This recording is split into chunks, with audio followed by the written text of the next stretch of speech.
Every leader faces defining moments, times when they either hit a wall or break through it. Some see obstacles and they stop, while others push forward. But the best leaders, well, they recognize these moments for what they really are: opportunities for transformation. The difference isn't luck or experience, it's having the right framework to pause, process, and pivot. That's exactly what the Kairos circle is designed to help us do. I'm Eric Pfeiffer, and in this episode, I'm joined by Don Neldon. We're going to show you how to stop just surviving challenges and to start using them for growth.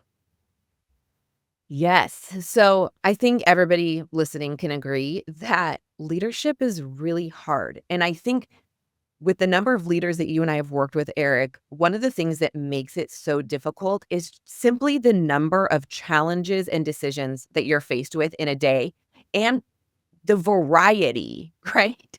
You're dealing with everything from supply chain issues to employee gossip. It all within one day. And so how do you as a leader make good decisions, navigate those challenges well? That's enough.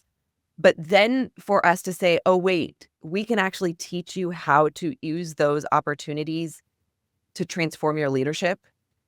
That's what we want to dig into in this episode. That's right. And I just want to recall for our listeners, if they haven't listened to an earlier session that we did on how we as leaders every day are getting triggered by these different challenges. And we have these two default of either the victim or villain mindset. This tool, the Kairos circle, directly addresses those temptations and gives us a simple pathway to practice personal responsibility and to leverage our best version of ourselves, our intelligence, right, our composure, to be able to navigate these different decisions to give us the best outcomes that we can discover. Yeah. And I think that we tend to see, just like people tend to respond to triggers in one of two default ways, leaders tend to respond to challenges and decision making in one of two default ways. One of them is like the quick fixer. They just want to bulldoze through the problem and get to the quickest solution that they can to kind of move on. The second one is like the hesitator or the avoider. They don't want the hard feedback. They don't want to have the hard conversations. They don't want to dig into the difficult decision making. And the problem with either of those stances is that without an intentional approach, leaders are bound to repeat the same mistakes over and over again, for one. But two, they miss seeing these challenges as an actual opportunity to improve, to grow, to transform. That's right. And I would say that is one of the greatest advantages to learning this tool, this process, is because it gets us out of the mindset of simply surviving, and it gets us into the mindset of reframing every challenge as an incredible opportunity. And once we see that alternative opportunity, I think it opens up the creative brainstorming. It opens up creative solutions. It opens up a world that we didn't before see, because out of fear and insecurity, we basically move toward self-preservation. We make decisions that are normally focused on fear and protection rather than, hey, what could a better future look like? Yeah. And so many leaders get stuck in that mindset of, I just have to figure this out. I have to figure this out.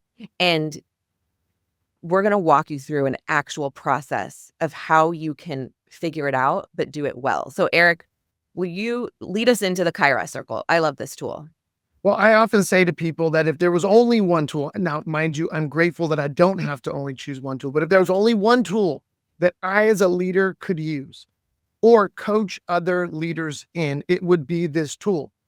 And because it integrates so many of the different principles and practices that we explore in our other tools, it gives us a simple way to identify the challenges that are in front of us, teaches us how to, like we said earlier, to pause, to process the situation effectively, to regain our mental emotional sobriety, and to pivot, to actually transform our trajectory. So imagine as we're going through our days, we have these various experiences that are disrupting us. In a previous session, we referred to them as triggers. Right. The Greeks also have a word for trigger. It's called Kairos. And the word Kairos literally means time, but not just the kind of time that we're used to, like stopwatch time, calendar time. That's sequential or linear time, which in the Greek language is referred to as chronos. And we know that word because that's where we get chronological time from. But the Greeks understood that in the midst of our chronological timeline, every day, week, month, year, our lifespan, we are going to have significant moments in time that really grab our attention, that are worth processing, that are worth learning from. The Greek culture is very philosophical. They put a high priority on the discipline of learning from life experiences, which for many of us in our kind of, especially North American culture, we learned how to learn in the classroom, right? It's information acquisition and regurgitation. Many of us didn't take classes on how to identify our life experiences and how to excavate the wisdom, insights, and learning from those experiences. And that's exactly what the Kairos circle helps us do. The word Kairos means a significant moment in time. In other words, a moment that is impacting us mentally, emotionally, or even physically. That's an indicator that it's worth us slowing down and engaging in this experience.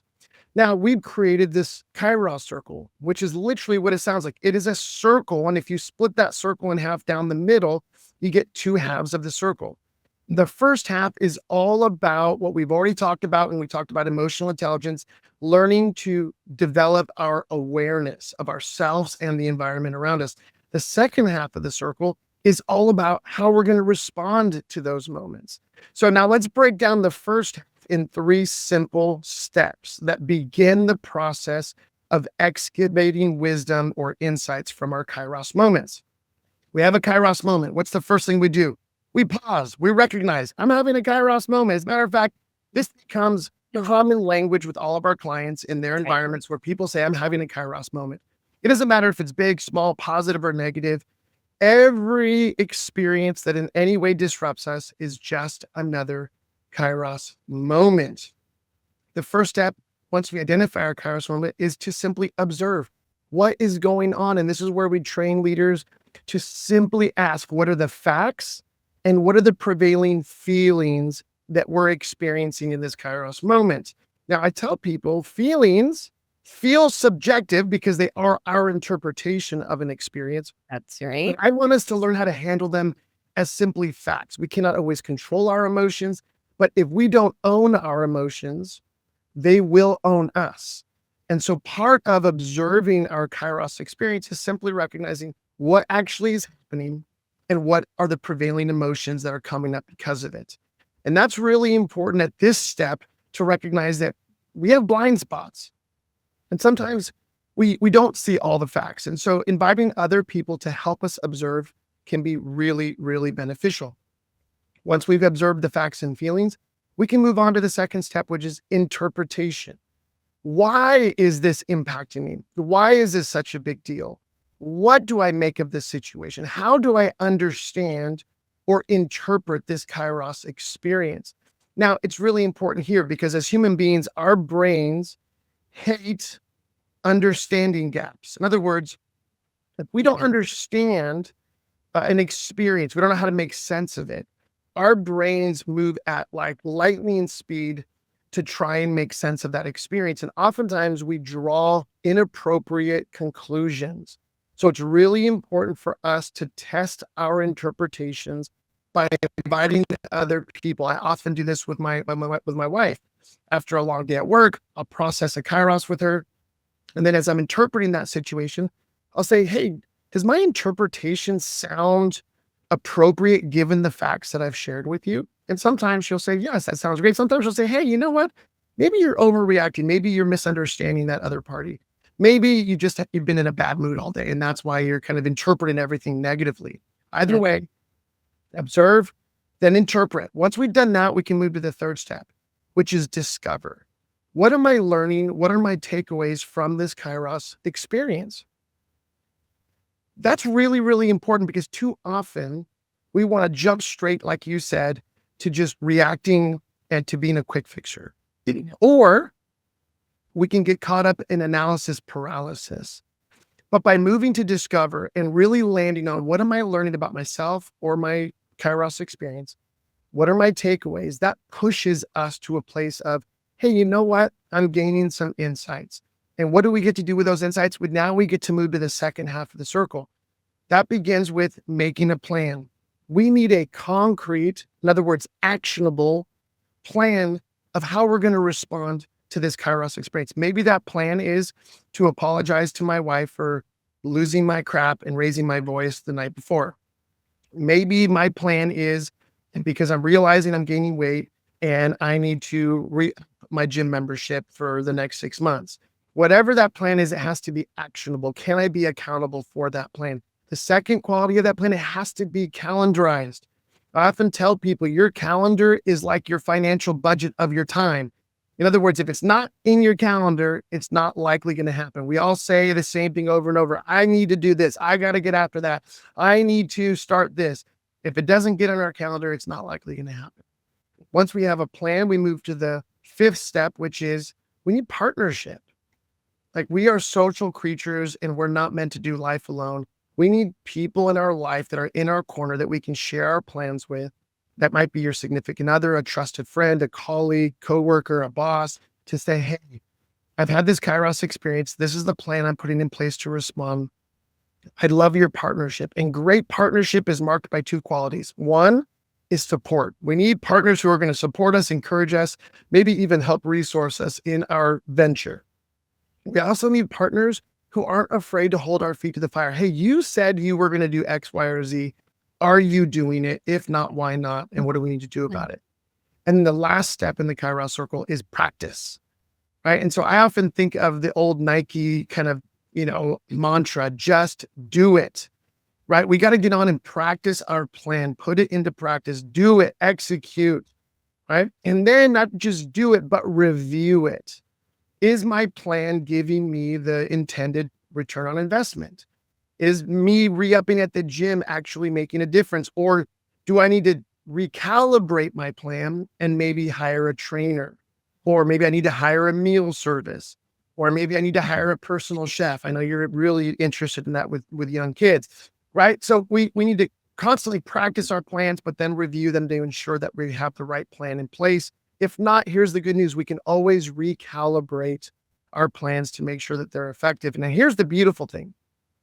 I tell people, if you're leveraging the Kairos circle even half well for your Kairos moments, what the net effect on the other side is there's actually a trajectory shift. Yeah. Which is why in the second book that we wrote through our company called Transform Your Trajectory, which is all about the Kairos circle tool, where we make absolutely clear that transformation is within reach for us, for our teams, for our organizations, if we know how to leverage this process, the Kairos circle, to process our experiences, to learn from them, and then to put plans in place that literally take us onto a new trajectory. And that's what leads to transformation. Yeah. A couple things I love about this process, and I just want to draw out for our listeners, is so often in business, you are sent this message that you need to ignore or divorce your emotions. And we really want you to make your emotions a part of this process. Ignoring your emotions, Eric, you always say that we can't change what we can't see. And if we are ignoring our emotions, then we're not going to be able to address and change them. So dealing with our emotions as a point of data in this process, so helpful. And it's different than most people are taught how to navigate challenges, I would say. That's right. And that just takes us back to one of our last sessions in the podcast where we were talking about emotional intelligence. And emotional intelligence is really about understanding what's happening internally, mentally, emotionally, and physically. Not because our emotions get to dictate and determine how we're going to respond, but again, because as human beings, we are integrated creatures. When we are impacted in any way, our emotions are impacted. Even if we're only really aware of the mental impact or the physical impact, as human beings, we are being impacted emotionally. And so rather than ignoring, right, or passing over it, I tell people, hey, listen, simply recognize your emotions, give those emotions some space to be there. And then you get to determine ultimately what you want to do and how you want to respond. Your emotions don't have to determine that for you. But if you don't own your emotions, that's usually when I see emotions taking over people. 100%. So a couple other things that I love about this process for leaders is that it takes something that feel a critical decision-making moment or one of those Kairos moments that grabs our attention often feels like it needs immediate response from us. Like it triggers us. Even those moments trigger us. But to say you can slow down and actually work a process that involves inviting other people to offer you feedback and assistance in this, and you don't have to get it right the first time. When you are drafting a plan, that means you're charting a course for how to move forward. But just like any good cartographer, once you're on the path that you're charting, if you need to make course corrections, you have the permission to do that. It's not just, I made this plan and by golly, I'm going to stick to it come hell or high water. Like, you get to course correct. I love that. I love that. And one of the things that you and I have talked about quite often, Don, is that as human beings, because of our personality, our wiring, our life experiences, because of the pressures we're under, we're going to find that in our most ideal moments, when everything's going well, as human beings, we this is what we do. Like we didn't invent the principles or the steps of the Kairos circle. We simply took from the best in psychology and sociology to understand how do human beings process life experiences and respond in their best moments. The problem is we're not always in our best moments. We're often under incredible pressure and feel insecurities, fears, frustrations. We're under a time crunch, and that pressure can drive us to either over focus on one part of the circle or the other. So for those hesitators, they tend to get stuck in the first 3 steps of the circle, right? Observe, interpret, discover. Yeah. They get caught up in analysis paralysis. They get stuck in the fear of the outcome of their decisions. They're afraid to hurt other people's feelings. They're afraid to make a mistake or to be seen as a failure or to get it wrong. Yep. Or the quick fixers who skip the first part of the circle and jump straight to plan, and really just a plan and practice. They skip partnership because they want to get stuff done. Yep. And sometimes you'll even see in different industries, you'll see different industries lean toward one half of the circle or the other. The other challenge that we might face is sometimes we're tempted to skip steps, right? Maybe we don't lean toward one or the other, but we just skip steps. So for example, maybe we have a Kairos experience and we jump immediately to some conclusions. We make assumptions. We don't realize we're doing it, but we skipped the observation stage. We skipped really assessing what actually happened, what actually was said, right? Because we feel threatened. And so we immediately go into self-protective mode. We interpret the other party's tone of voice negatively, and boom, we're off to the races. That person hates me. They're being difficult or defensive, and I can't work with them. And so sometimes if we're not careful, we'll skip observation, or sometimes we'll skip the whole discovery process. We're in such a rush to respond to a situation that we don't take time to really ask the question, what am I learning about myself or my environment or the other people involved, to really mine out the best insights or wisdom. And so in doing that, we get in trouble. But here's what I tell people. The Kairos circle is not meant to teach people something they've never done before. It's actually to remind us of how to make sure that we're operating as the best version of ourselves, especially under a lot of pressure. Yeah, absolutely. So I think it would be helpful if we offered some real world examples that we've seen with clients recently. Do you want to jump in and go first? Because we each have a good one this week. Ooh, why don't you start us off? Okay.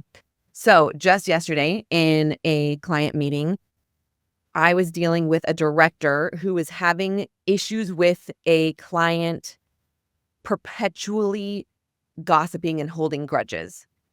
And I told her, I'm like, look, you are being invited to have a Kairos conversation with this employee, because at the beginning of the year, which at the time of this recording, we're only in March, so it hasn't been that far. This employee identified that they, as a goal, wanted to stop holding grudges for this year. And so I said, look, she gave you an invitation into this process with her. So all you have to do is invite her into a Kairos conversation where you're going to observe her behaviors recently, reflect her behaviors back to her and ask her for her observation about her behaviors, do some interpretation about how that might be impacting her goals of not holding grudges, how that might be impacting the people around her, the environment around her, and then to do some learning. But so that is a really important part of the process, just to bring that awareness. But then the second part is to say, okay, well, if this is a goal, right, we're moving towards this vision of you being the type of person that doesn't hold grudges, that is a contributing, helpful part of this team, then we need to create a plan. And what is that plan going to look like? Who would partner with you? I would like, as your director, to offer to partner with you in this. And we're going to create a plan so that we're going to work on nipping the gossip in the bud so that it doesn't contribute to you holding grudges. And to give a director the tool to be able to navigate a really difficult conversation. But as we always say, it's just another Kairos. It doesn't need to be lifted to this level of, okay, I need to sit this employee down and have this really scary conversation. You're just inviting them to process something with you. Yeah. And by making it a team project, you together as the director and the employee are really able to get to a much better outcome than, let's say, saving all of those things for a quarterly review where now you're kind of dropping the hammer on somebody. Yeah. I want to highlight this for our listeners in light of what you're saying. The Kairos circle is actually the best coaching tool that I've ever run across. And like we talked about in previous sessions, our ability to lead others is predicated on our ability to lead ourselves. So we've been talking about the Kairos circle in its primary application of really self-coaching. How do I coach myself through my life experiences so that I can learn and respond in a way that allows me to intentionally bring the version of myself that I want to bring to the table? Now, the beautiful thing about this tool, like you just exemplified, is that we can use the same process of the Kairos circle to help people on our team, our loved ones, our friends, to process their Kairos moments. And we don't even need to share the tool with them if we don't want. We can just simply ask them the appropriate questions to help them process their Kairos moment in a way that gives them the best chance of gaining insights and takeaways so that they can respond more effectively. And then there are other applications for this tool that can be found in our book, Transform Your Trajectory, which is also on audio for our listeners. Because if they're listening to a podcast, they probably want to listen to an audiobook. That's available to you. And of course, all of our visual images for this tool are available in the show notes. So please, please, please, for our listeners, take advantage of those show notes. Because the illustrations really are so powerful because they help us not only remember the tool and the basic practices of the tool, but it's also what makes these tools transferable, right? We can actually share them with other people in our community. But I love that this tool helps us to become the best coaching leaders of ourselves and of others that we can possibly be. Yeah. So for my let's hear your example. Well, I mean, you and I know, Donna, like every single day in our coaching calls, we are helping clients identify and process their Kairos moments. That's the primary kind of function of our coaching calls, along with learning the other tools. I remember recently talking to, I say a young man because now I'm so old that it feels like everybody's younger than me. I'm at that stage now, right, where I'm talking about those young bucks, those youngins. I'm on call with the CEO of an incredible tech company who really started the company with a bunch of his close friends. And the company has grown tremendously. And so at some point, we all know the old adage, what got us here will not get us there. We're going to have to make changes. You know, sometimes people are the right fit for our team or our company in this season, but they may not always be the best fit to help us in the next season. That's what this CEO was up against. But the challenge was, this is somebody who I've been working with for a decade, We've been friends Like longer that. than that. What am I going to do? I'm going to ruin this person's life if I let them go. And, I said, this is a powerful Kairos moment for two reasons. Number one, because as a CEO of a company, your job is always to make the best decisions for the best interest of the company. And you have to trust that what's in the best interest of the company is also in the best interest of the individuals. Yeah. And what's in the best interest of the individuals is in the best interest of the company. Those are not mutually exclusive. That's a lie that we bought into, right? So I said, listen, if what's in the best interest of the company is to move on from this particular team member, that means that team member is probably no longer functioning in their sweet spot. They're no longer contributing in a way that's going to give them significance and purpose. And therefore, this is going to be a tough decision, but you want to make sure you're doing what's in the best interest of the company and the individual. He thought about it, processed it, worked through the intense emotions he was experiencing. And his discovery, his takeaway was simply, you know what? Like, it's time. Here's exactly what he said to me. Like, it's time for me to grow up. Like, I love working with people that I'm friends with, but at some point to build a business long-term, you're right. I have to make sure that I'm also making decisions for what's in the best interest of the company. And I said, great. What do you want to do about it? He said, I'm going to have a conversation with this individual. I'm going to let them know where we're at, and I'm going to give them an opportunity to kind of give some feedback. And that team member, once this CEO shared this kind of insight with this team member, the team member said, I have felt this for months. Wow. Like I was no longer really contributing to the future of the company. I feel like I've just kind of been maintaining what I was a part of building in the beginning, and I have not been feeling satisfied or fulfilled. An amazing experience. Yeah.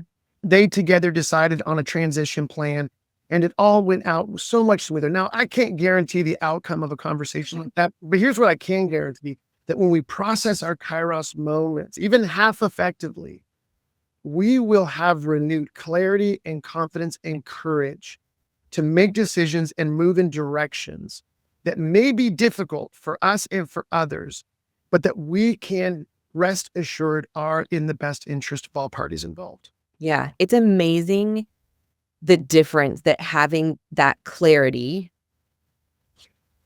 what level of confidence and courage it gives you when you have done the work to achieve that kind of clarity. Yeah. You're like, well, this isn't easy, but I know it needs to be done.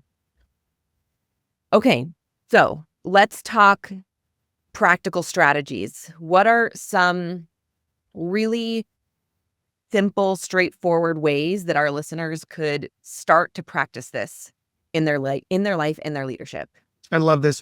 Well, I'm going to sound like a broken record, and really this all ties together, where we started in one of our first sessions talking about getting triggered and hijacked, and how do we identify those moments? How do we increase our recovery rate? We talked about emotional intelligence being about the work of identifying when we get derailed, and how do we recover our mental, emotional, and physical sobriety. And what we've recommended along the way is the incredible importance of journaling. And so I'm just going to say it again. We don't have to journal, but it's an incredible discipline for us as leaders to take time to slow down and to recognize, hey, what are the Kairos moments that I've been having? What are the moments in my day or my week that are most disrupting me for one reason or another? And what if I was to take some time to actually process this Kairos moment through the Kairos circle, through the 6 steps of observe, interpret, discover, plan, partner, and practice? And again, in the show notes, we have all the diagrams and illustrations to make that even simpler and easier for our listeners. But if we started practicing this, here's what happens. I've been doing this for 20 plus years. And basically, I have endless journals that are chock full of all of the incredible insights, learning, and wisdom that I have acquired by processing my Kairos moments over 2 decades. And people ask me all the time, like, Eric, where did you learn so much stuff in your life? You just seem to have such an incredible sense of a grasp on how humans work, and how we're wrestling with our lives, and how we can overcome challenges, and how we can get the breakthroughs we're looking for. I tell them, it's all the overflow of my journey of being committed myself to this process of identifying and processing Kairos moments. We can do this in our heads. We can do this in a conversation. We can also do this in a journal. And I tell leaders all the time, you'll never regret it. And any leader that I've worked with who has committed to the discipline of processing their Kairos moments in a journal have never regretted it. As a matter of fact, now they recommend it to everybody else. The second thing I would strongly recommend, and I already mentioned it, is we need to find at least one or two people in our lives that we trust to partner us in processing our Kairos moments. Like, I'm so grateful that my wife knows the Kairos circle. So when I'm processing Kairos moments, she knows the process and she can help me be accountable for when I'm trying to skip steps or I'm trying to jump ahead to a plan or when I'm not really taking time to interpret or discover well.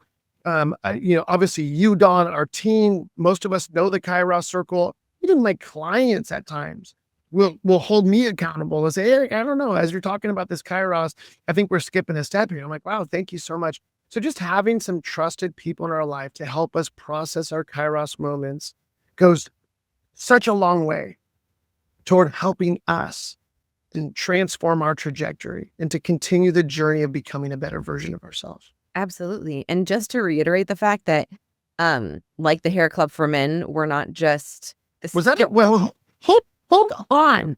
I don't know if our listeners can see me. You're seeing me on YouTube or you're just listening to this, but I was telling you, why the hair club for men comment? I'm going to use a lot of other examples. Because what did he always say? I'm not just the CEO, I'm also a client. Okay. You got away with that one because for our viewers on YouTube, you can see I might be able to utilize that. The hairline is not what it used to be, but that's not what I was trying to point out. What I was going to say is that we recently had a large Kairos. We had a big mistake that happened on our team. And what did we do when we had our next team meeting? We used the Kairos circle to walk through this thing that happened, that was a mistake that happened, and how we processed our feelings, the facts, we interpreted it, and then we created plans. Like, we went it all the way around. And it's such a helpful tool. We'll stop beating that dead horse. Oh my gosh. On that note though, yesterday in a call, a client used the phrase, beat them with a dead horse. And now I think I'm only going to say it that way. Beat them with I don't think that's the normal phrase. I'm not going to beat dead horse, but she said, I'm not going to beat them with a dead horse. And I was like, I prefer that. And maybe in favor of our animal lovers out there, we just won't use that phrase at all because I don't know that we need to be beating any dead animal. Fair. That's fair. Anyways, we are big fans of the Kairos circle. And as Eric said, the tool will be in the show notes. So get down in there and print that tool out. And we challenge you, walk a challenge through the circle this week. And while you're down there, in the show notes, we also invite you to download our mini course, 5 Shifts to Become the Leader That You Wish You Had. It's a great material. Sign up for it and you get 1 short email every day for 5 days. And then go ahead and subscribe because you don't want to miss out on the rest of the tools that we'll be laying out over the coming episodes. And we're so grateful that you've been here with us. Yeah. Toodaloo. Have a great rest of your day. Bye.